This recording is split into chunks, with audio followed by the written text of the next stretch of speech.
Word. Sabay-sabay po natin basahin ang salita ng Diyos.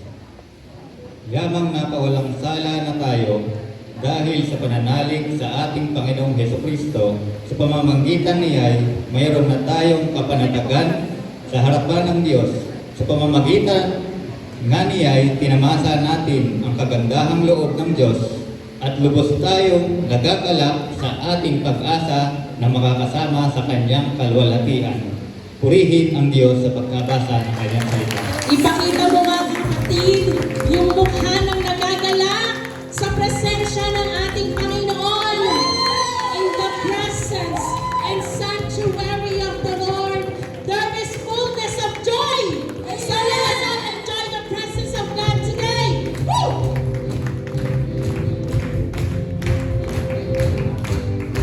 Sing, oh, oh, oh, oh, oh, oh, oh, oh.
declare and claim that you are oh so good, oh so powerful in our lives. Abba Father, thank you. Thank you for Jesus Christ. Thank you, Jesus Christ, for your victory over sin and death at the cross. We can now walk through. We can now walk through without fear, even we are at the valley of death. Mga kapatid, sa napagtagumpayang gawain ng ating Panginoong Jesus, we can now share in His glory. We can now have the peace. We can have the hope because our God continuously lives in our hearts. Singing hallelujah to God is a part of our life. And this is our adoration to you, O Jesus. Let this song be your anthem today and forevermore. Hallelujah. Hallelujah. Hallelujah.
ganun din ang bawat isa sa amin. Kami po ay mga mananagumpay na sa mga oras na ito. Maraming salamat po, aming Ama.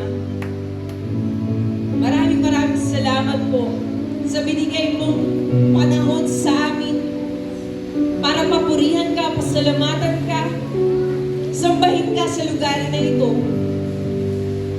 At maraming salamat, Panginoon, dahil kahit may bigat sa aming mga puso, may dinadala ang bawat isa. Pero hindi matatapos ang araw na ito na hindi namin matatanggap ang kagalakan na nagmumula sa iyo. Ngayon pa lamang, Panginoon, nagpapasalamat na po kami sa joy, sa peace, sa grace, maging sa hope na tatanggapin namin sa umagang ito, na ito po ay nagmumula sa iyo. Maraming salamat po, aming Ama, dahil may pagbabago ng buhay na magaganap po sa lugar na ito. Maraming salamat po, aming Ama, sa iyo namin binabalik lahat ng papuri at pagsamba sa pangalan po ng aming Panginoong Jesus at kapangyarihan ng Banal na Espiritu. Ang lahat ay magsabi ng Amen and Amen. Amen. Bago po tayo umupo, dahil this is a house of prayer, ipanalangin po natin ang ating katabi sa kanan. Mag-declare po tayo ng blessing sa buhay niya at sa pamilya niya. Na maraming salamat, aming Ama, sa buhay ng aming kapatid na nasa kanan. Na nandun, Lord, na inuna ka na sa kanyang buhay.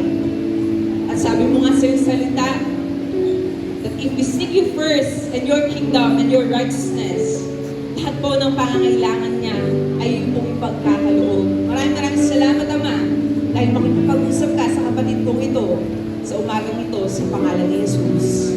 Amen. Amen. Sa kaliwa naman po, Ama, maraming salamat po sa aming kapatid na ito, na ikaw ang piniling katagpuin niya sa umagang ito. Nagdalangin ko, Lord God, patuloy mong katagpuin din siya ng iyong presensya. Maranasan niya ang iyong presensya sa kanyang buhay. At ang transformation po ay ibibigay mo sa bawat isa sa amin. Maraming salamat po, O Diyos, sa iyo po namin binabalik ang lahat ng papuri at pagsamba sa pangalan ni Jesus. Amen. Bago po uli po, itiyan mo naman yung 7 tao na ngayon mo lang nakita sa lugar na ito. Kawayan mo, kamayan mo, batiin mo naman ang good morning. Pakita niyo yung joy, yung ngiti, yung saya sa inyong mga labi. Kasi may nakikita ko parang salubong na eh. Magkadikit na yung kila no? Ayan, makakaupo na pong bawat isa. Diba? Kanina pasalubong eh. Sabi nung kilay, magkadikit na eh. Naghiwalay nung ngumiti.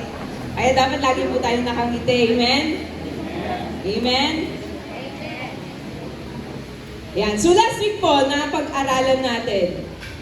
Na-witness natin, na-remember natin ang ginawa ng ating Panginoong Jesus doon sa krus ng Kalbaryo. At the same time, hindi siya nanatiling patay doon sa tomb, kundi buhay ang ating Panginoong Jesus. Wala po siya dito sa cross. Hindi po nanatiling nakapako ang ating Panginoong Jesus, kundi buhay ang ating Panginoong Jesus.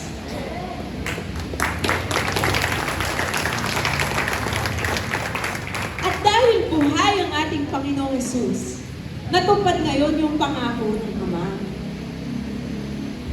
Yung isa sa pangako ng Diyos sa bawat isa sa atin, natupad.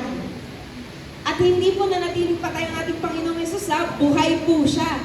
Yung sa tingin nating pinaka-imposibleng mangyari, posible po dahil walang imposible sa Diyos. At kahit ano pa, kapatid, ang tinanggap nating pangako ng Diyos, yung pinanghahawakan natin na Lord, salamat sa pangako mong ito. Kayang-kayang gawin ng Diyos yan. Kayang-kayang tuparin ng Diyos yan sa mga buhay natin.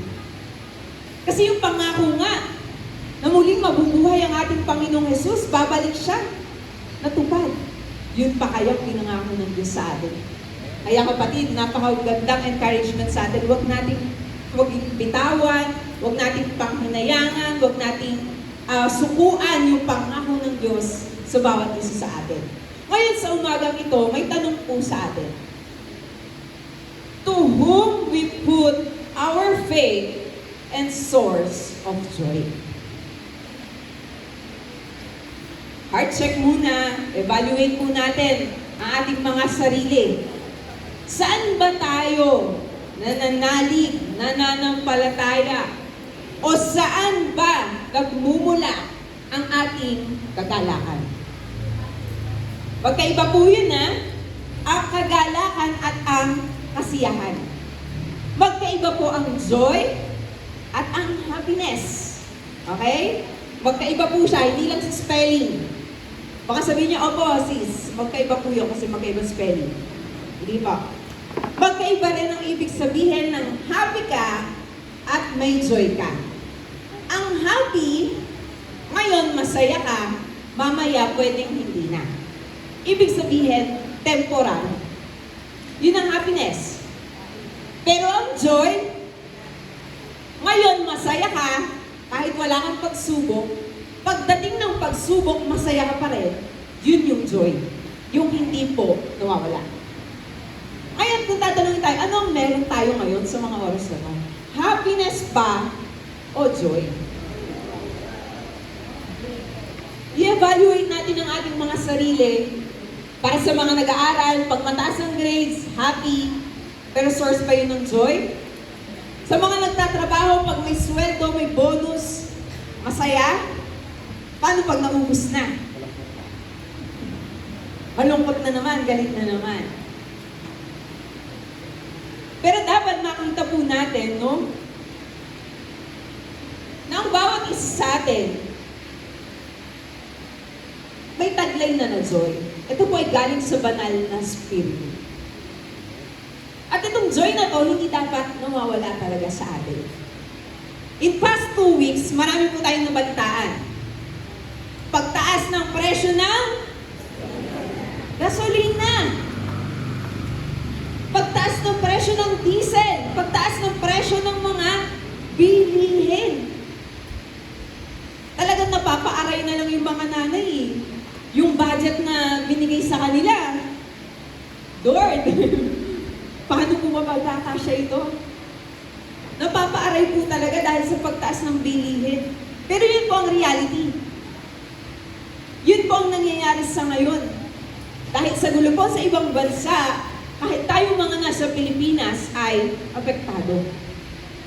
Pero sa umagang ito, ang nais ng Diyos ay hindi po tayo mag-give up, kundi nais ng Diyos tayo ay mag-stand up.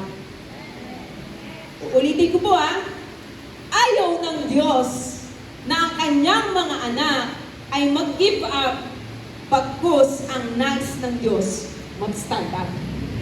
Tumayo tayo sa ating pananampalataya. Tayuan natin yung faith na meron tayo. Katulad po sa isang barko. Di ba ang barko meron po yung anchor or angkla? Alam niyo po yan, angkla? Yung sa barko, sa bangka, yung inilalaglag para hindi umalis, hindi makagalaw yung barko. Hindi ko alam sa mga kabataan kung alam pa nila yung anchor. Search nyo sa Google, no? Ano yung anchor o yung angkla. Pero kung mapapansin po natin, ang angkla, pag ibinagsak sa tubig, magiging fix o magstay sa position niya yung barko. Hindi magagalaw. Kahit dumaan ang bagyo, kahit malakas na hangin, basta yung angkla nasa tamang posisyon, hindi gagalaw. Ganon din dapat ang ating mga buhay. At ang angkla ng buhay natin, walang iba kundi ang pananampalataya. Faith. Sabihin mo nga kapatid, faith. Ilakas mo kapatid, faith. Yan. Faith, pananampalataya. Dapat nakatayo tayo sa ating pananampalataya. Ano ba yung pinaninindigan natin? Ano yung pinapalampalatayaan natin? Na ibang bansa, ang faith ko, hindi ako pababayaan ng Diyos.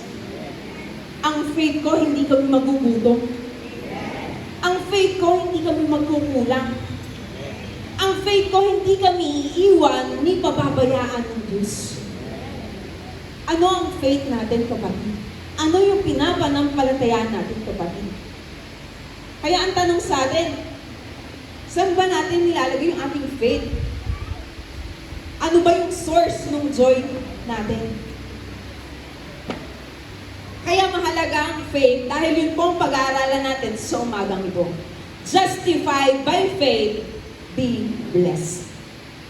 Justified by faith na matatagpuan natin sa Romans chapter 5, verse 1 to 2. Sabay-sabay po natin basahin. Samahan niyo po kung basahin natin yung binasa din po kanina. Sige po, 1, 2, 3.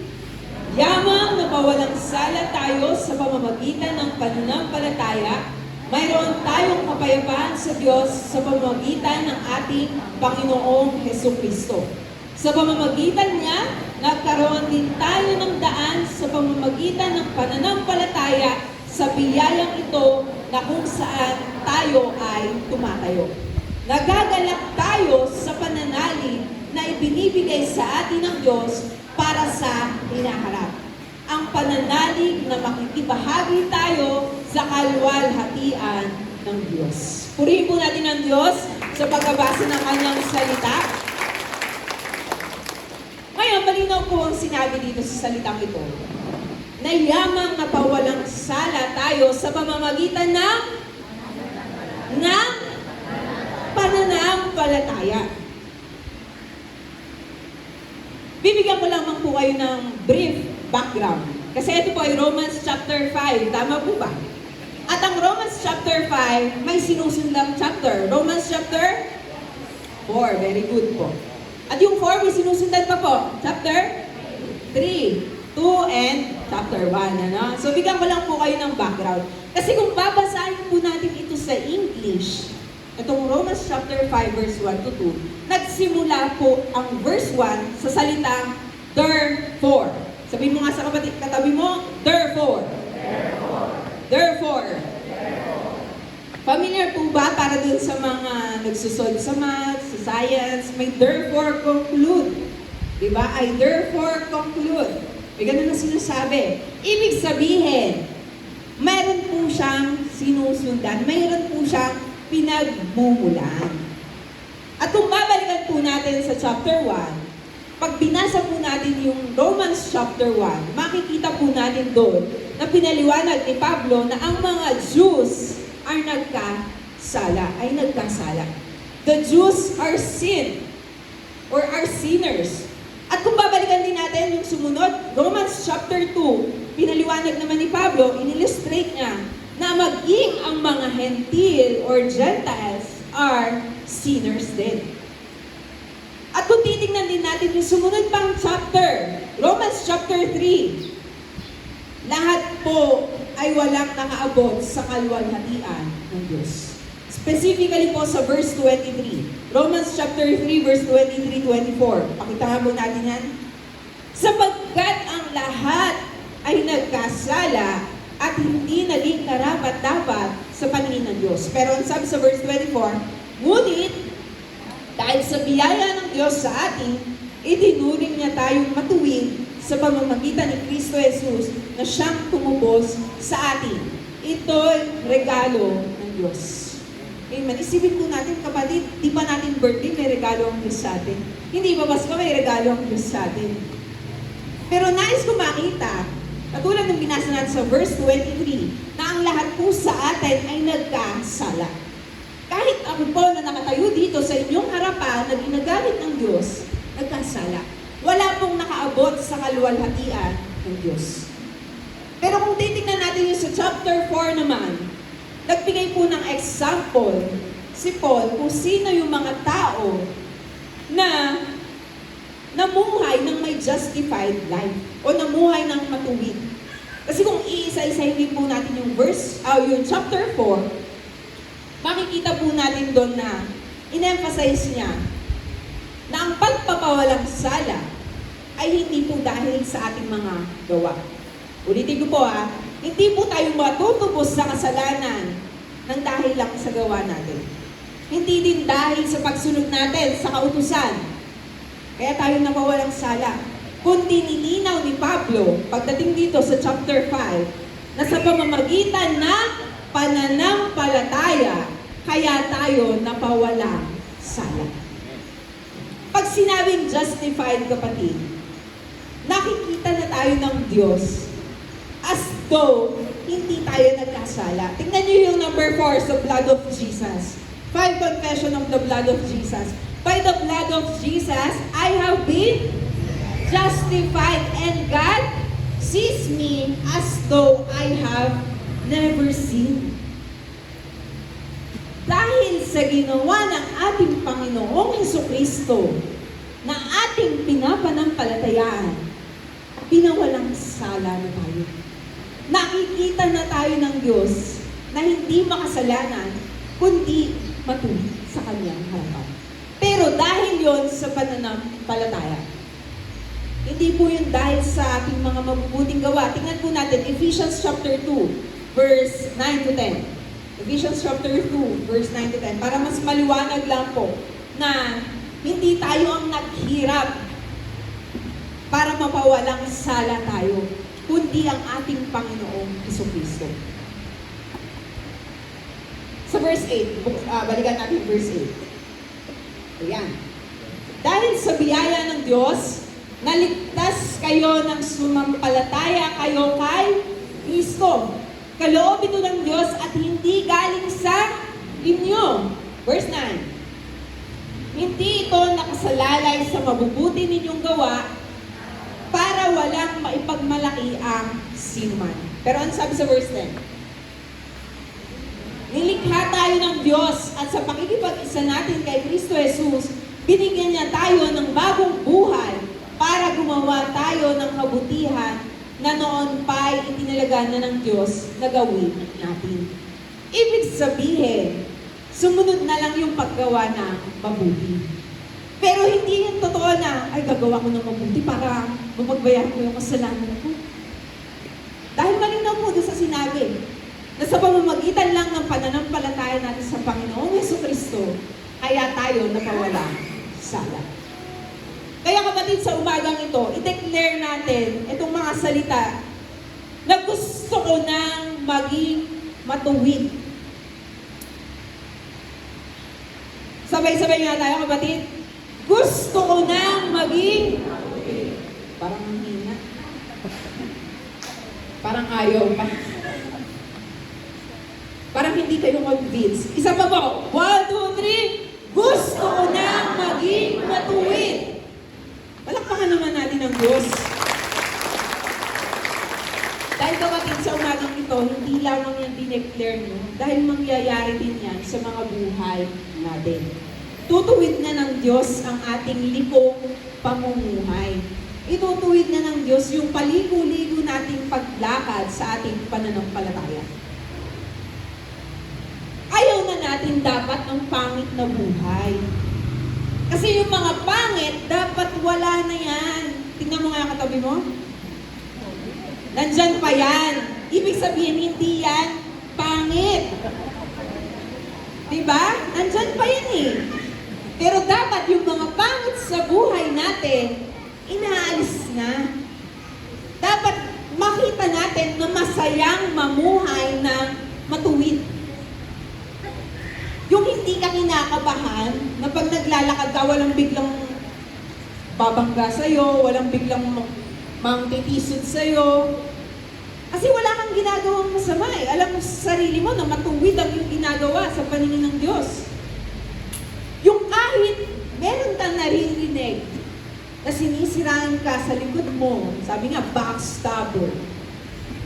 Kahit binabackstab ka na nila, may kapayapaan ka pa rin kasi alam mong may magtatanggol sa'yo. Dapat ganun yung naisin nating buhay, kapatid. Yung hindi tayo natatakot lumabas ng bahay, ay makasalubong ko si ganito. Galit sa akin yan eh, o kaya galit naman ako dyan. Hindi ganun. Kundi yung buhay na meron tayo, hindi tayo natatakot na mayroong magsabi ng masama laban sa atin. Kasi alam natin, alam din ng Diyos na ang ginagawa natin ay matuwid. Kaya sa umaga ito, kapatid, kung hindi ka pa kumbinsido na gusto mong maging matuwid ang iyong buhay, makikita natin dito sa Romans chapter 5, verse 1 to 2. Ano ba yung tatlong pagpapala o blessing na ibibigay sa atin ng Diyos? Kaya dapat huwag ka matulog, sabihin mo sa katabi mo, kapatid, isip ka. Dapat makumpleto natin itong tatlo. Binigay na ng Diyos ito sa atin. At kailangan, yung pag-declare natin na gusto na nating maging matuwid, we declare it with faith, may pananampalataya. Para maranasan natin yung number 1, we can have peace with God through our Lord Jesus. We can have peace with God through our Lord Jesus. Itong kapayapaan mong ito, iba po ito, ipapaliwanag ko mamaya. Pero bago tayo pumunta doon, dapat makita natin ang ating mga sarili na ako katulad dati, nahihiya ako lumapit sa Diyos. Kasi alam ko may kasalanan ako eh. Sabi ko, ay, di ako magpe-pray. Kasi di naman ako papakinggan ng Diyos. Kasi makasalanan ako. Yun yung pakiramdam ko dati. Pero mali pala ako, kapatid. Bakit? Dahil sa pananampalataya, yamang napawalang sala tayo sa pamamagitan ng faith, mayroon tayong kapayapaan sa Diyos sa pamamagitan ng ating Panginoong Jesucristo. Etong peace with God ay iba po sa peace of God. Kita niyo po, may pinagkaiba ha, yung with at yung of, diba? Peace with God, ibig sabihin, dati ang katayuan natin sa harapan ng Diyos, makasalanan. Kaaway ng Diyos. Dahil hindi nalulugod ang Diyos sa kasalanan. Ibig sabihin, may gap. May pagitan sa atin. May gap between us at ang ating Diyos. Yun yung dapat natin ma-visualize, ha? Ganun yung katayuan natin. At kung ngayon nagkakasala pa rin tayo, maaaring ganun pa rin yung katayuan natin. Kaaway pa rin tayo ng Diyos. Pero sa umagang ito, kapatid, hindi pa huli ang lahat. Binibigyan pa tayo ng Diyos ng pagkakataon para magbago. Binibigyan pa tayo ng Diyos ng chance na panampalatayaan ang ginawa ng ating Panginoong Jesucristo para tayo mapawalang sala. Ngayon, itong peace with God na ito, kung dati kaaway nga tayo, ngayon, justified na tayo through our Lord Jesus Christ. May kapayapaan na tayo between God. Ibig sabihin, kung kunyari, sa magkaibigan, nagkasamaan kayo ng loob. Diba? Di kayo nagpapansinan, di kayo nag-uusap. Pero dahil na-reconcile na yung relationship nyo, hingi kayo ng kapatawaran sa isa't isa, nanumbalik ngayon yung relationship na meron kayo. Pero sa tao, maaaring may lamat na, may ganun no, na hindi mo na pagkakatiwalaan pa. Pero sa Diyos, iba po. Kapag tayo nagkasala sa harapan ng Diyos, nakagawa tayong kasalanan before God, pero in-acknowledge agad natin na, Lord, patawarin mo po ako sa kasalanan ko ito. Nanampalataya tayo sa ginawa ng ating Panginoong Jesus. We are peace with God. We have peace with God. At sabi nga sa Romans chapter 8, verse 31, anong sabi po yan? Romans chapter 8, verse 31. Ngayon, kung iisipin natin ang mga bagay na ito, masasabi natin panig sa atin ng Diyos at dahil dito, walang magtatagumpay laban sa atin. O sa English po, pwede niyo akong bigyan ng English. Kasi mas ano siya sa English. Yan. Shall we say in response to these things, if God is for us, who can be against us? Dapat malinaw kapatid na dahil sa pananampalataya natin, We have been justified and we have now peace with God. At kapag may peace na tayo with God, hindi na tayo kaaway ng Diyos. Kakampi na tayo ng Diyos. Di ba nung bata po tayo, mahilig tayong kampi-kampihan na laro?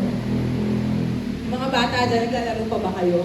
Di ba pag gusto mo kakampi, yung malalakas talaga, ibig sabihin parang tiwala ka na hindi ka matatalo eh. Pero dito, sinasabi sa atin kapatid, kapag ang Diyos ay kakampi natin, sino ang makakalaban sa atin? Di ba kayo masaya doon, kapatid? Yung may backup kayo, nandyan si Lord ang bahala sa inyo. Dahil we have peace with God, kakampi na tayo ng Diyos. Hindi na tayo kaaway.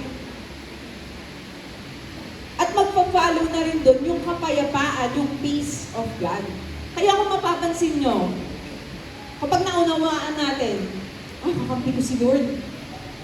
Kahit tumaas pa yung presyo ng bilihin, tumaas pa yung presyo ng gasolina, tumaas pa lahat ng nandyan, because we have peace with God, nananampalataya tayo, hindi tayo pababayaan ng Diyos.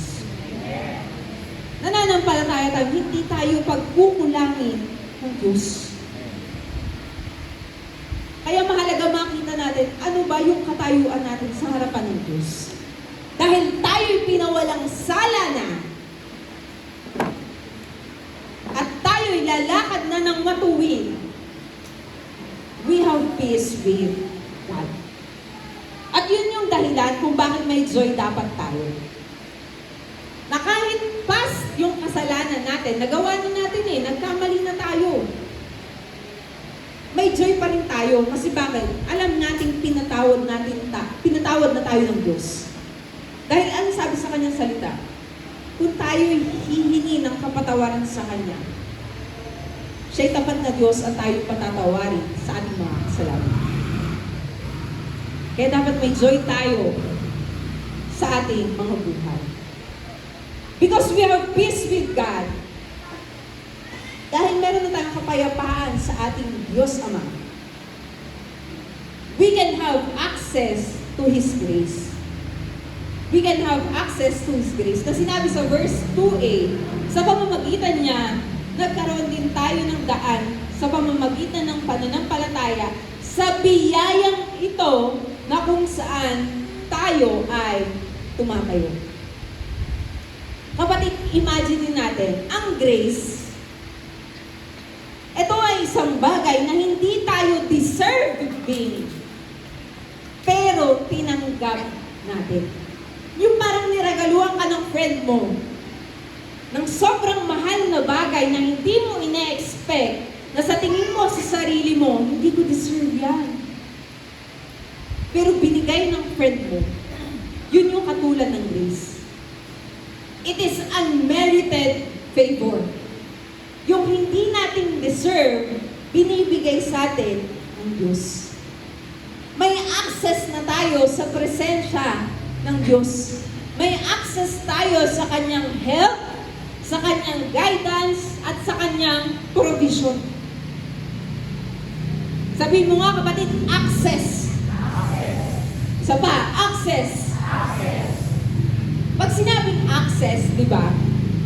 Parang alam lang natin, lusutan, daanan, di ba? Way, access. Pero ibang access ang binibigay sa atin ng Diyos ito, na dapat nating tayuan. Dahil tayo pinawalang sala ng Diyos, hindi lang na tayo pinagbuksan, kundi i-guide niya pa tayo patungo sa Kanyang provision, patungo sa Kanyang biyaya, patungo sa Kanyang grace. Kaya hindi dapat mawalan ng pag-asa ang bawat isa sa atin. Dapat hindi malungkot ang bawat isa sa atin. Dahil kung nililid na tayo ng Diyos, hindi na tayo mawawala. Hindi na tayo maliligaw. Anong sabi po sa Hebrews chapter 4, verse 16? Because we have peace with God, may kapayapaan na tayo sa Diyos, we can have access to His grace. Sabi po sa Hebrews chapter 4, verse 16, samahan mo ng Tagalog. Let us then approach God's throne of grace with, parang hindi confidence yan. Lakas niyo po, with confidence, so that we may receive mercy and find grace to help us in time of need. Kaya ang encouragement sa atin, kapatid, dahil restored na yung relationship natin with God, we are friend with God, we are friend of God, we are children of God, we have now access to His grace, kaya't huwag tayong mag-atubili na lumapit sa trono ng maawaing Diyos para matanggap natin ang awa at biyaya makakatulong sa atin sa panahon ng pangangailangan. Kaya pala, yung kapatid mo na alam mo na may problema na pero may pananampalataya sa Diyos, hindi mo nakikita sa mukha niya na nalulungkot siya, na nawawalan siya ng pag-asa, kundi ang nakikita niya na in times of need, available ang grace ng Panginoon.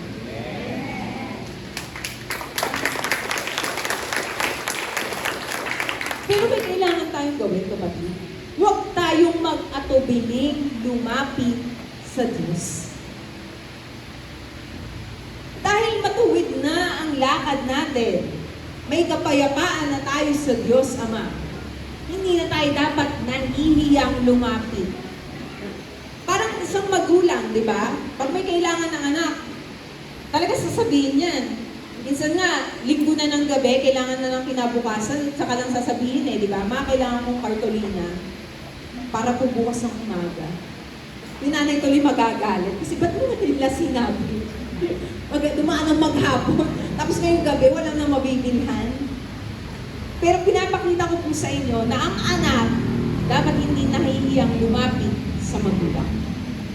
At tayo din bilang anak ng Diyos na pinawalang sala na sa pamamagitan ni Kristo Jesus, huwag tayong mahiyang lumapit sa trono ng Diyos. At sabi sa Ephesians chapter 3 verse 12, anong sabi po dyan? Ephesians chapter 3 verse 12, sa pananampalataya natin kay Kristo Jesus at pakikipag-isa sa Kanya, tayo ngayon ay malaya na makakalapit sa Diyos ng walang takot o walang pag-aalinlangan.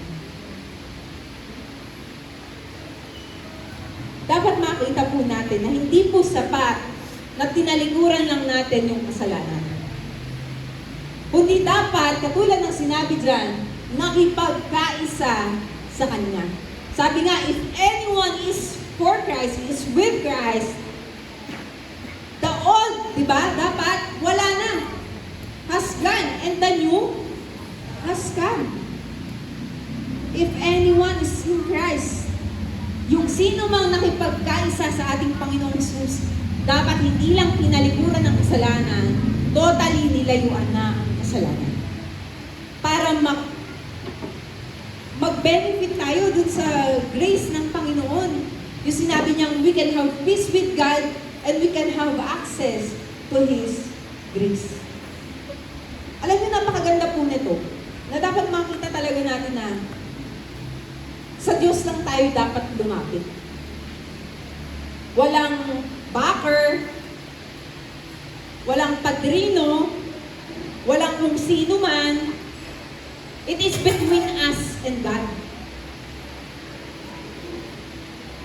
Na hinihiling natin sa Diyos kung ano yung pangangailangan natin at alam natin may gagawin ng Diyos sa bagay na yun. Hindi yung, may kilala ka ba kayo? Malapit kay Kapitan, kay Mayor kaya, hihingi lang akong backer. Kapatid, eto na balikan natin yung number 2. Eto na, binigay na Sa pamamagitan niya, nagkaroon din tayo ng daan. Sa pamamagitan ng pananampalataya sa biyaya. Sa biyayang ito na kung saan tayo tumatayo. Doon na tayo ngayon nakatayo, kapatid. Sa grace ng Panginoon. Kaya hindi na natin kailangan yung mga backer na yan. Yung mga padri-padrino na yan. Mas malakas ang Diyos na meron tayo. mas makapangyarihan ng Diyos na meron tayo.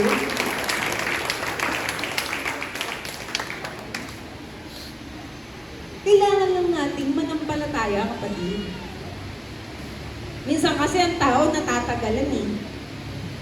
Nag-pray, pero natagalan, lumapit sa tao, napahiya.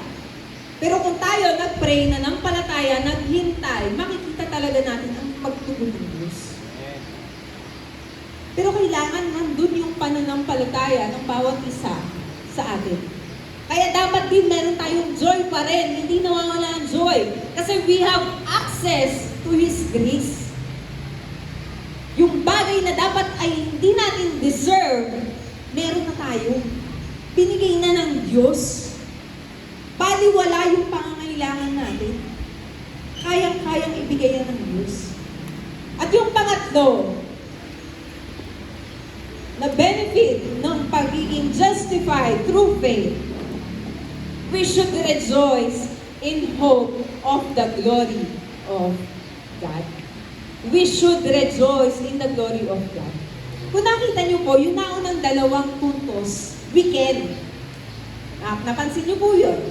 Nag-English lesson po tayo ngayon dahil nasa school po tayo, di ba, biro lang, nasa church po tayo. Kanina, we can. Ibig sabihin, naandyan na. Kukunin na lang natin, i-avail na lang natin. Pero ito, we should. Pag sinabing should, sabi mo sa Google, is a modal auxiliary verb used to express obligation, recommendation, probability, or expectation. It indicates the right, appropriate, or expected action. Ibig sabihin, ang sinasabi sa bawat isa sa atin, ito yung kailangan natin gawin.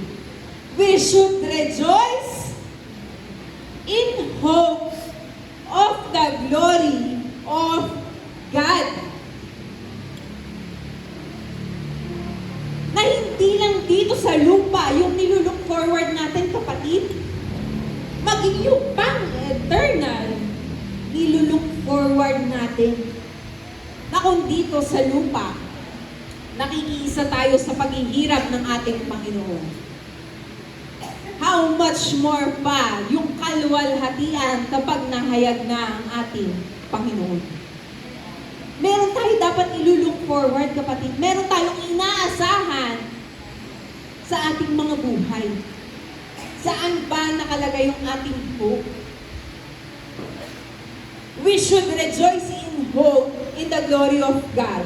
Speaks of manifestation of God's true nature. Presence or likeness or to be where God is. Nasaan ang Diyos? Nasaan si Jesus? Sabi sa kanta kanina, seated in majesty.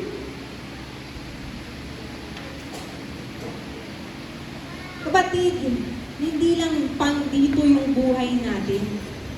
Ang inaasahan natin, ang nilulook forward natin, marating din natin kung nasaan ang Diyos. Na sa pagbabalik ni Jesus, lahat tayo makasama, walang maiwan sa atin. That's why we need to rejoice.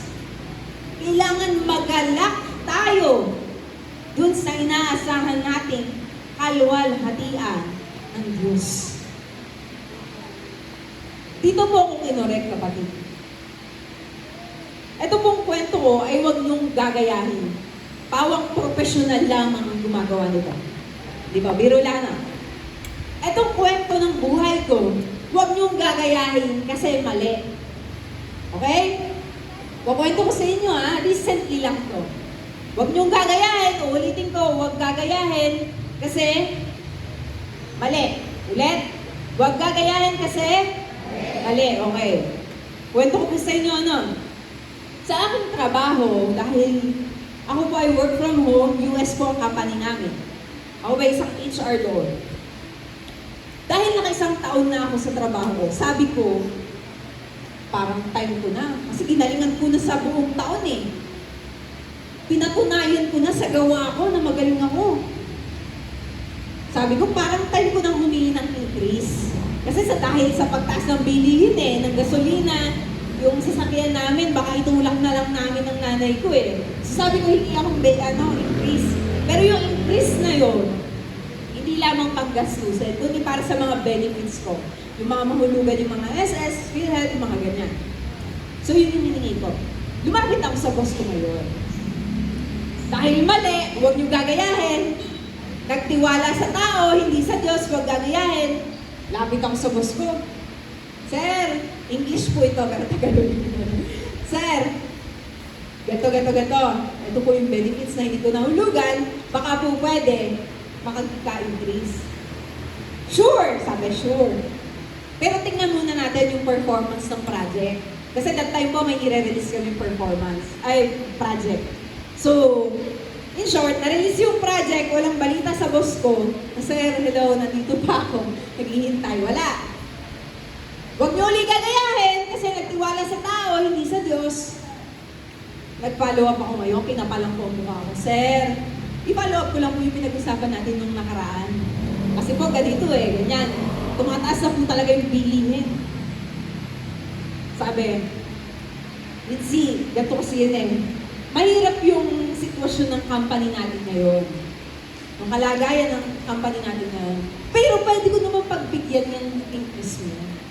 Kung sasabihin mo ngayon na yung katrabaho mo, low performer siya, tatanggalin natin siya, para yung sweldo niya, idadagdag natin sa'yo.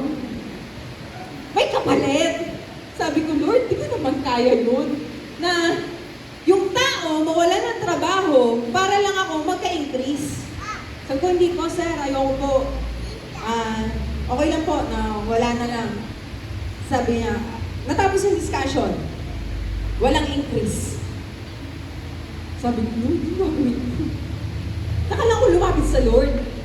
Ngayon, kinausap ako sa topic na to. Nauna pa lamang, dapat hindi ka nawawalan ng kapayapaan. Pangalawa, may access ka sa kayamanan ng Diyos. Pangatlo, dapat ang hope mo sa Diyos, hindi sa tao. Kapatid, alam niyo po, huwag niyo talagang gagayahin yung ginawa ko. Kasi nakakalungkot lang. May mga natatanggalan po ng trabaho sa amin dahil nga po hindi maganda yung performance ng company. Pero salamat pa rin sa Lord kasi may trabaho ako. Kasi kung nagkataong ipinilit ko yung increase ko, baka ngayon wala po akong trabaho. Pero biro lamang po yun. Pero gusto ko ipakita po sa inyo na kapag sa tao tayo nagtiwala, pwede tayong mapahiya. Pwede tayong hindian. Pero kung alam natin yung katayuan natin sa harapan ng Diyos, dahil nabubuhay tayo ng may katuwiran, matuwid, dahil pinawalang sala na tayo ng ating Panginoong Hesus, meron tayong inaasahan na Diyos na kayang i-provide yung pangangailangan natin.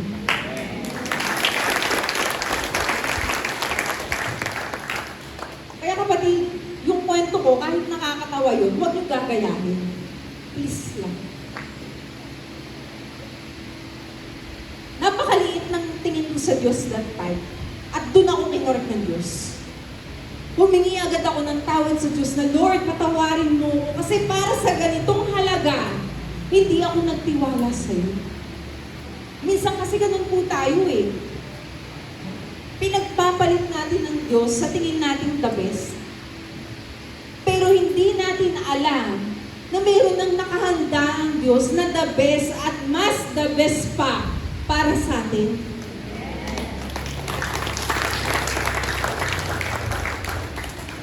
Ang kailangan lang natin, manampalataya, kapatid. At hindi na magpatuloy sa nagawang kasalanan na yan. So, yun yung kwento ko, no? Recently, same with din ata mo. May struggle din ako sa pagdating sa finances. Sabi ko, Lord, sinabi ko na to sa Lord, hindi na ako nagtiwala lang sa boss ko. Kay Lord ko na agad to sinabi. Kasi yung boss ko, kahit Amerikano yan, hindi naman niya kaya ibigay lahat ng pangangailangan ko. Si Lord kaya eh.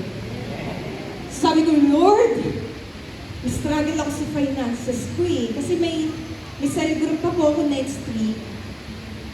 Marami po sila eh. Kung mapakain ko sila, hindi sila magutom. Kasi kahit kailan ng Diyos, hindi ginugutom yung mga anak niya. Kaya sabi ko, Lord, kita niyo po yung bank account ko. Binuksan ko talaga, Lord. Ito din naman, oh. Pero ang galing ng Lord. Kasi sabi ko, hindi, magtitiwala ako sa Lord. Titiwala ako sa Lord. Alam niyo ba, may gawa pa rin ng kaaway? Hindi nawawala ang gawa ng kaaway. Bumubulong sa akin. Sabi, Mitzi, mag-send ka na ng invoice, i-advance mo na yung sweldo mo para sa katapusan. Yun ang gawin mo. Para wala ka ng problema, di ba? Sabi ko, hindi. Nananampalataya ako, ibibigay ng Diyos yung pangangailangan ko. Alam niyo po ba, after ilang days, yung kalahati ng sweldo ko, binigay sa akin ng Lord, may ginamit siyang instrumento. Pero hindi ako nag-ask sa boss ko, pero binigay ng Diyos yung pangangailangan ko. Kaya po kung napansin niyo yung buhok ko, biro lamang ko. Diba? Kung nagtitiwala tayo sa Diyos, nananampalataya tayo sa Diyos, nakikita dapat yung joy. Yung kahit anong bulong ng kaaway, na ganito gawin mo, magtiwala ka sa tao, hindi natin gagawin. Kasi mas magtitiwala tayo sa Diyos na meron tayo.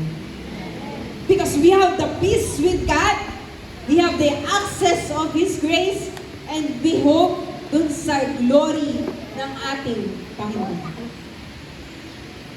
Kung titignan natin, kapatid, sa John chapter 17, ang ating Panginoong Jesus na nandito siya sa lupa, ipinanalangin niya ang bawat isa sa atin. Pinag-pray ka ni Jesus, sabihin mo sa kapatid mo, sa katabi, pinag-pray ka ni Jesus, kapatid. At ang prayer ni Jesus that time, ilayo tayo sa masama dahil hindi tayo taga dito sa sanlibutan. Katulad niya na hindi taga sanlibutan. Ibig sabihin, tinitignan pa rin ni Jesus ang bawat isa sa atin na hindi magpapatuloy sa kasalanan. Kundi nakikita niya ang bawat isa sa atin na susunod sa Kanya. Kaya pinanalangin niya na ingatan tayo, protektahan tayo habang nandito tayo sa sanlibutan na ito. Kasi ang tinitignan ni Jesus, makakasunod tayo sa pinagagawa ng Ama sa langit. At yun yung makapamuhay ng matuwid. At sabi din sa James chapter 4, na dapat tayuan natin kung ano yung kalagayan na meron tayo. That we should remain justified. I-maintain natin yung permanent position natin. Na friend tayo with God, may access tayo sa Kanyang grace, at meron tayong inaasahan na magiging kabahagi din tayo sa glory ng God. At sabi po sa Romans chapter 5, verse 9, since we have now been justified, sabi po sa ating challenge, by His blood, how much more shall we save from God's wrath through Him? Sabi po dyan, ngayon pinawalang sala na tayo dahil sa dugo ng ating Panginoong Hesukristo. Maliligtas din tayo sa galit ng Diyos. Pero may kailangan tayong gawin, kapatid. Let us value what Jesus has done.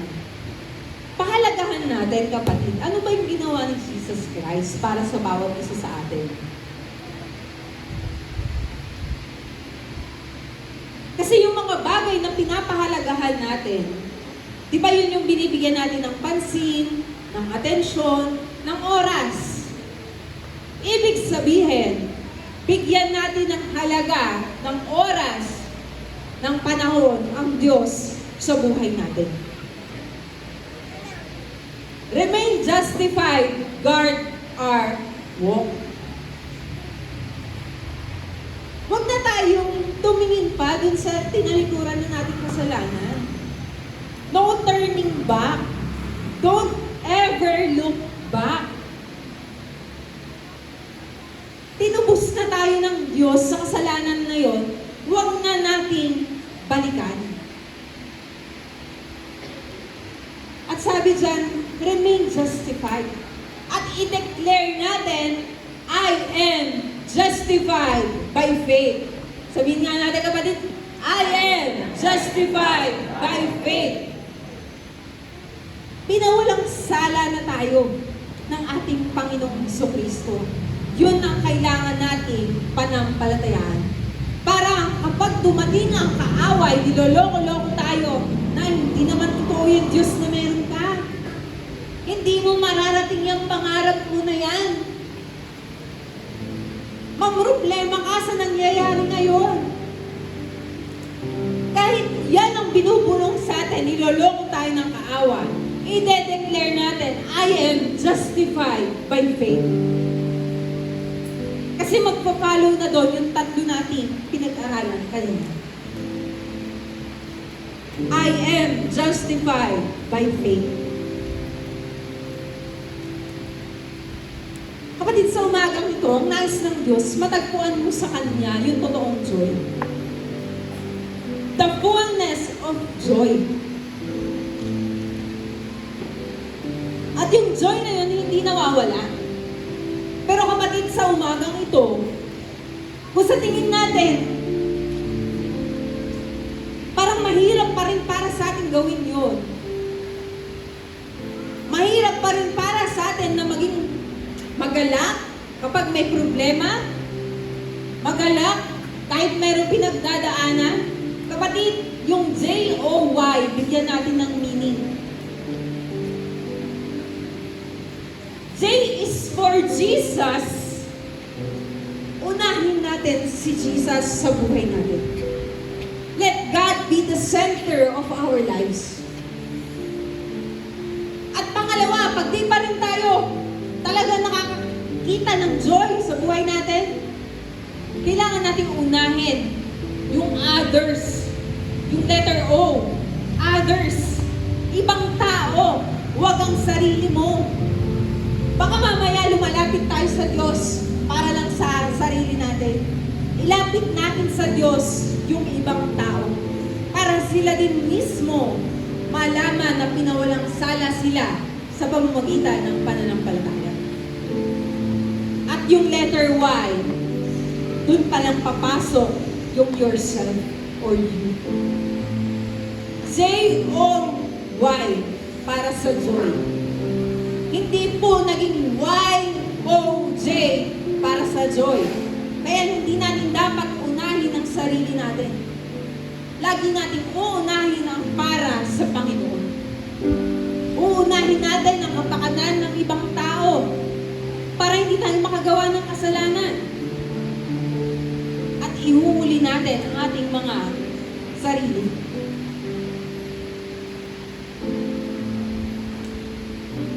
Kapatid, matagumpay na ang bawat isa sa atin. Mananagumpay na ang bawat isa sa atin. We are more than conquerors. At dahil may Diyos tayo na buhay, mananagumpay, kaya tayo nagtagumpay na rin sa buhay natin. Kaya kapatid, sa umagang ito, isuko natin sa Lord lahat. Maganda yung sinabi kanina eh. Kung may pagkakataon man sa buhay natin na gusto na natin sumuko, sumuko na tayo, pero sa Diyos natin isusuko. Hindi tayo susuko na, talunan tayo. Susuko tayo sa Diyos na mananagumpay. Sa Diyos na walang imposible.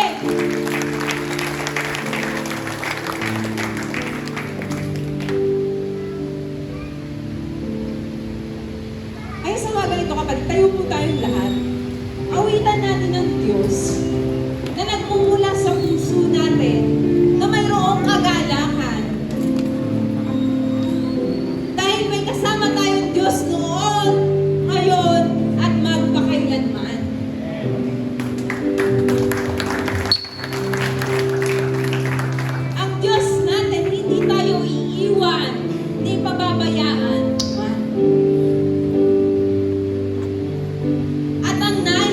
Diyos, lumago yung pananampalataya ng bawat isa sa atin.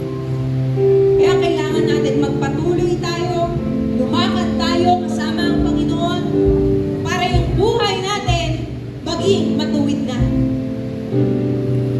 Maging justified na sa paningin ng Diyos.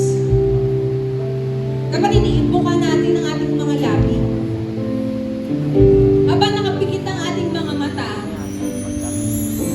damhin natin yung presensya ng Diyos sa umagang ito.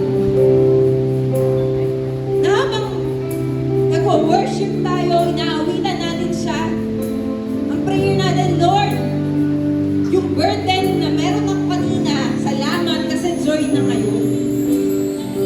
There is fullness of joy dahil meron kaming pananampalataya sa Panginoong Jesus. Awitan po natin ang Diyos.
siyang kasama ng bawat isa sa amin, na siyang gumagabay sa bawat isa sa amin. Hindi na po kami maliligaw, hindi na po kami mawawala. Bagkus magpapatuloy kami sa paglakad sa iyong kalooban, na ilo-look forward namin yung kalwalhatian mo doon sa kalangitan.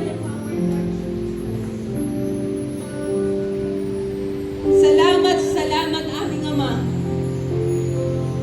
Dahil sa iyo, nalaman namin ang tunay na ibig sabihin ng kagalakan. At yung kagalakan ngayon, kahit kailan hindi maaaway, maaagaw ng kaaway aming Ama. Even in trials, the joy comes from Ama, dalangin ko sa bawat isang naririto. Sa mga nakataas ang kamay, nagsuko ng kanilang buhay sa iyo. Alam po namin, aming Ama, na kayo ang kikilos sa kanilang buhay. Kayo po ang mangunguna sa kanila. Saan mo man sila dalhin, iyo po silang pagpapalain. And we declare yung magandang plano mo para sa bawat isa. Yun ang magkakaroon ng kaganapan. Plan to prosper us and not to harm us. Plan to give us hope and a bright future. Maraming maraming salamat, aming Ama. Dahil sa iyo may kapayapaan kami. Dahil sa iyo may kaganapan kami. At ang dalangin po namin, maibahagi din ito sa ibang tao. Sa mga tao sa paligid namin, sa mga katrabaho namin, sa mga kaklase namin, sa mga kaibigan namin. Mabalitaan nila na buhay ang aming Panginoong Jesus. At dahil sa ginawa ng aming Panginoong Jesus, kami ay pinawala sa sala. Salamat po sa pag-restore ng relationship. Salamat po sa provision. Salamat po sa kagalingan. Dahil itong mga bagay na ito, Panginoon, ay sa iyo lamang po nagmumula. Maging Ama, sa mga panalangin na pinagkatiwala ng aming mga kapatid, inihulog sa prayer box na ito. Lord, alam mo po ito, sinusulat pa lamang namin. At alam po namin, Panginoon, na ito pong iyong titugunin ng naaayon po sa iyong kalooban, Panginoon. When the time is right, the Lord will make it happen. Salamat po, O Diyos, sa buhay din ng aming kapatid na ito, na nagpapatuloy po sa paglalim, paglago ng kanyang pananampalataya. Patuloy mo siyang gabayan at sumahan kasama po ang kanyang pamilya. Ganun din ang covenant ng bawat isang kapatid namin, Panginoon. Kayo po ang Diyos na mayaman. Kayo po ang may-ari ng langit at ng lupa. Kaya alam mo, Panginoon, na ikaw ang Diyos na tapat, natutugon sa mga panalangin na ito ng aming mga kapatid.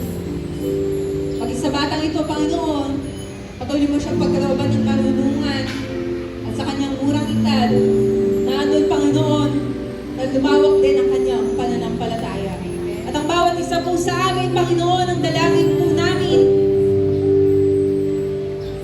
magpatuloy po na makalakad ng naaayon sa iyong kalooban ng mayroong kagalakan. Hindi po mawala ang kagalakan sa bawat isa, sa puso ng bawat isa sa amin. Pagkus Lord, nandun ang kapayapaan na dulot mo sa bawat isa. Maraming salamat, aming Ama. Sa iyo po namin binabalik lahat ng papuri at pagsamba, parangal at pasasalamat mo. Sa pangalan, sa iyo lamang lahat, Panginoon, ang glory, honor, and praises sa pangalan ni Jesus. In Jesus' name we pray. In Jesus' name, amen, amen.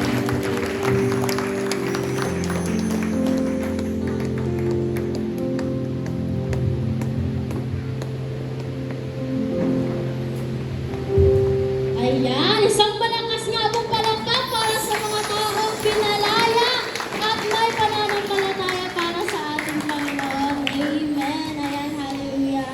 Nung malinaw na malinaw po doon na kapag po tayo ay may pananampalataya sa Panginoon, magkakaroon tayo ng ano yon? Peace.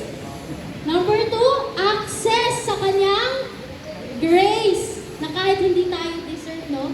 Magkakaroon pa rin tayo ng access in everything na nanggagaling glory or kaluwalhatian ng ating Panginoon. Alam niyo po, kung natatandaan natin this past few weeks, di ba, inaalala natin yung ginawa ng ating Panginoong Jesus doon sa krus ng Kalbaryo para sa atin. Di ba? Kakayanin ba natin kung tayo kaya? Makareceive ng latigo,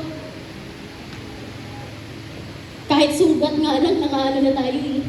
Di ba? Nasasaktan na tayo. Paano pa kaya kapag tayo? Di ba? Tayo din yung pinako sa krus. Isipin natin na yun, para sa akin yun. Kaya huwag natin sayangin. Di ba? Let's live as His living sacrifice na makita sa atin na nagsekripisyo ang aking Panginoong Jesus para maligtas ako sa aking mga kasalanan, magkaroon ako ng eternal life na nanggagaling lamang sa Kanya. Amen? Amen. Kaya huwag natin sayangin. Sabi nga sa kanta, kung naririnig niyo, I will walk by faith, I won't walk by sight. Tiwala tayo sa Panginoon. Kaya kung may problema, mag-ipikit natin, ipanalangin natin. Huwag titingin sa kung anong kaya ng tao. Alalahanin natin kung ano yung ginawa ng ating Panginoon at ano pa yung magagawa niya para sa atin. Na ako'y papagalingin niya ako, pagpapalain niya ako, sasamahan niya ako, palalakasin ako ng aking Panginoong Diyos. Amen? Kaya patuloy tayong mamuhay sa kung anong nais ng Panginoon para sa atin. Kaya naman sa pagkakataon na ito, atin din pong i-welcome yung ating mga VIP, yung ating mga very important person. Kaya kapatid, kung ikaw man ay bago pa lang or first time mo pa lang nakapunta dito sa ating Wisdom Church, Sinalhan, Ciudad Grande, maaari po ba kayong tumayo? Ayan po namin tumayo kayo. Ayan. Ayan. Praise God! Praise God sa mga buhay ng ating mga VIP. Ayan, tumayo po tayo para po tayo ay may panalangin. Kaya naman, ayan, welcome po natin sila. Welcome po sa ating Wisdom Church Sinalhan. Kaya mga kapatid, i-lay hands po natin sila para po, maaari din po bang pumunta kayo dito sa front para naman makita natin yung nagkakapuhan at nagkaganda ang mga VIP natin. Ayan. Welcome po sa ating Wisdom Church Ciudad Grande. Ayan.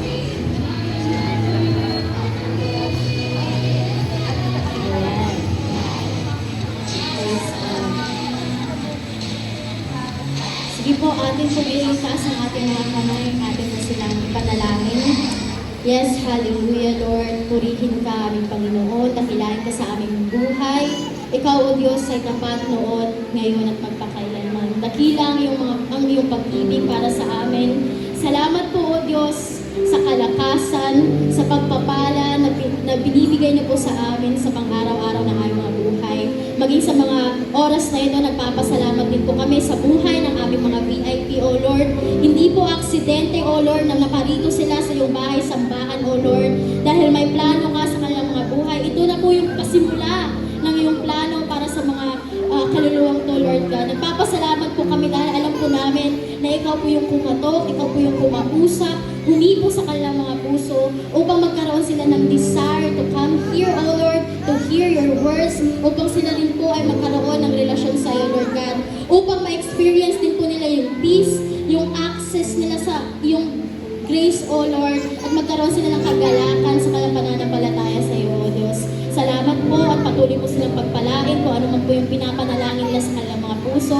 Ikaw po yung Diyos na patuloy na tumugon nito, maging sa mga taong ginamit mo na madala itong mga kulong to, Lord God. Ikaw po yung patuloy na magpala sa kanila. Continue using them, O Lord, to expand your kingdom, to glorify you in any ways, Lord God. Salamat po, O Diyos.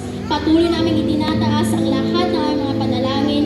Mga panalangin na ito, Lord God, we praise you, we glorify you, we honor you in our hearts, Lord God. In Jesus' name we pray, and with the power of the Holy Spirit. Amen and amen. Ayan. Meron pa po tayong exciting part. Alam niyo po ba kung ano yan? Isang exciting part. Alin na po kayo? Sorry.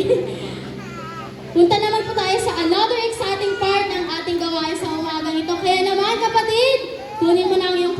itaas ito at atin pong ipapanalangin. Maaari ko bang tawagin sa stage si Sister Annelie para ipanalangin ating mga kaloob.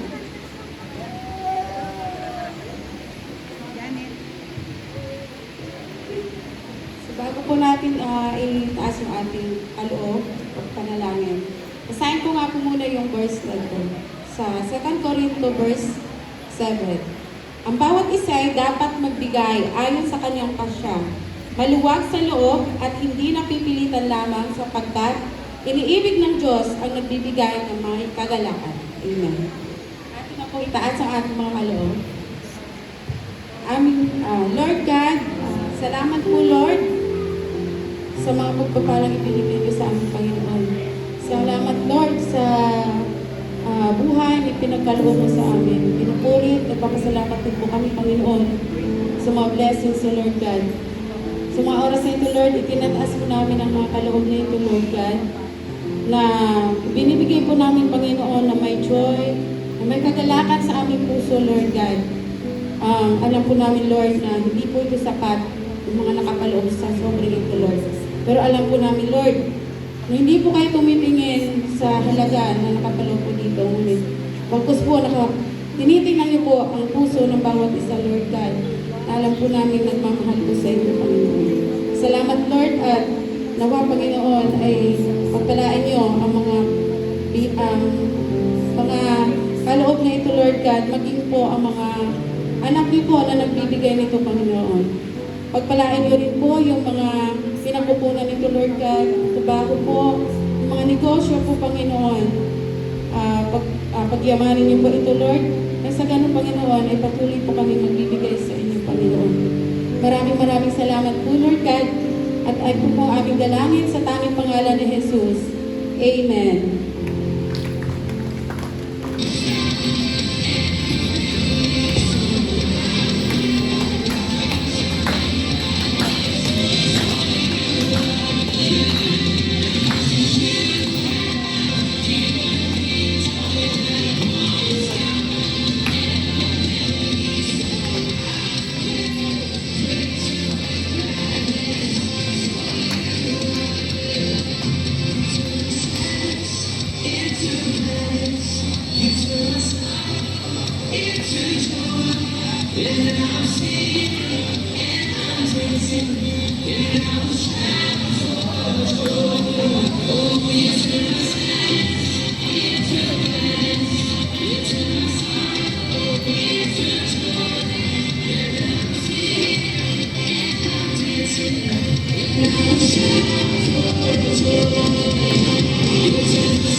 ang ating Sunday Celebration every 8 a.m. dito lang po sa ating Wisdom Church, Ciudad Grande. Kaya po kung kayo man ay may kakilala, kapamilya, huwag na po natin sayangin yung panahon na i-invite sila dito every Sunday para po sila din ay makapakinig ng salita ng ating Panginoon. And para po sa ating cell group, para din po tayo ay magtulungan, magpalakasan ng ating pananampalataya. We encourage everyone na umattend sa mga cell group, or kung kayo man ay may mga pamilya, wala pa po sa mga cell group, invite po natin sila na every once a week, magkaroon kayo ng pag-aaral sa salita ng ating Panginoon. And meron din po tayong marriage counseling para po sa ating mga couples after po ng ating service. Dito lang po tayo sa kanang bahagi ng ating bahay-sambahan para po may makausap kayo doon to counsel you, di ba? And para po sa ating mga first-timers or mga VIP, dito po tayo mamaya, may kakausap din po sa atin. And inaanayahan ko rin po si Brother Aris for our closing prayer.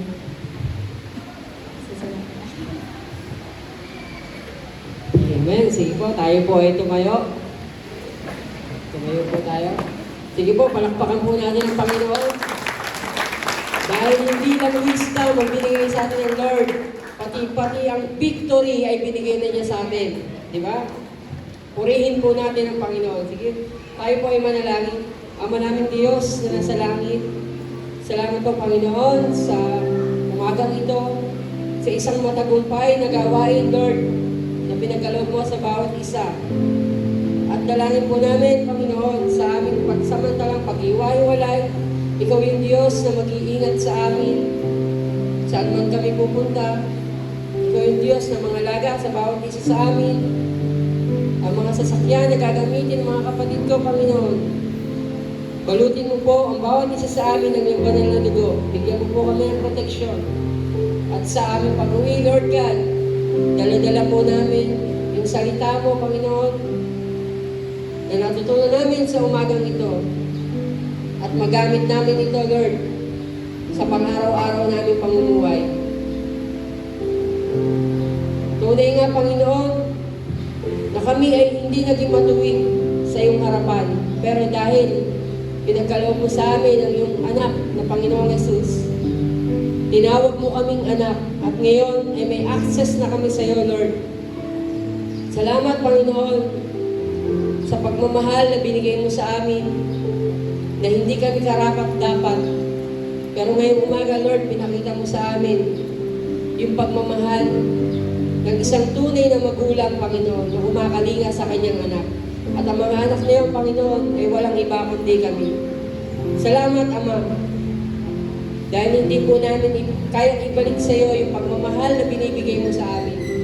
Kaya naman, Panginoon, lagi po namin dalangin, Lord God, sa aming araw-araw na pamumuhay upang kami ay maging matuwid sa iyong harapan. Lord, samahan mo po kami. Lagi mo po kami puspusin ng banal na Espiritu, Panginoon. At sa bawat gagawin namin, tanging wisdom na nagmumula sa iyo ang panghahawakan namin. Ang mga promise mo, Lord God, lalakad po kami, Panginoon, sa pananampalataya sa iyo. Ama, sa umagang ito, ikaw po yung aming pinapasalamatan, pinupuri at sinasamba. Lahat-lahat, Panginoon, ay binabalik po namin sa iyo. Hindi man ito sapat, pero alam ko, Lord God, nakikita mo po ang puso ng bawat kapatid ko sa umagang ito. Ikaw ang itinitibok nito, Panginoon. Kaya naman, Lord God, samahan po kami sa aming pag-uwi. Maraming salamat po, Ama. Sa iyo po ang papuri, pasasalamat at pagsamba sa umagang ito, Panginoon, at sa araw-araw na darating. Ito po ang aming dalangin sa makapangyarihan pangalan ni Jesus na aming Panginoon. Lahat po tayo ay magsabi ng Amen. Siyempre, i-declare po natin ang ating declaration. Ang sabi po ng Psalms 92 verse 12 hanggang 15, the righteous will flourish like a palm tree. They will grow like a cedar of Lebanon, planted in the house of the Lord. They will flourish in the courts of our God. They will still bear fruit in old age. They will stay fresh and green, proclaiming, the Lord is upright. He is my rock, and there is no wickedness in him. I declare, being planted in the house of God, I will flourish. At syempre, lahat ng pinagdadaanan natin ay hindi nagiging madali. Pero hindi tayo kailangan matakot. Dahil ang lahat ng hindi kayang gawin ng tao ay kayang gawin ng Diyos sapagkat walang imposible sa Diyos. Amen. Dito po nagtatapos ang ating gawain.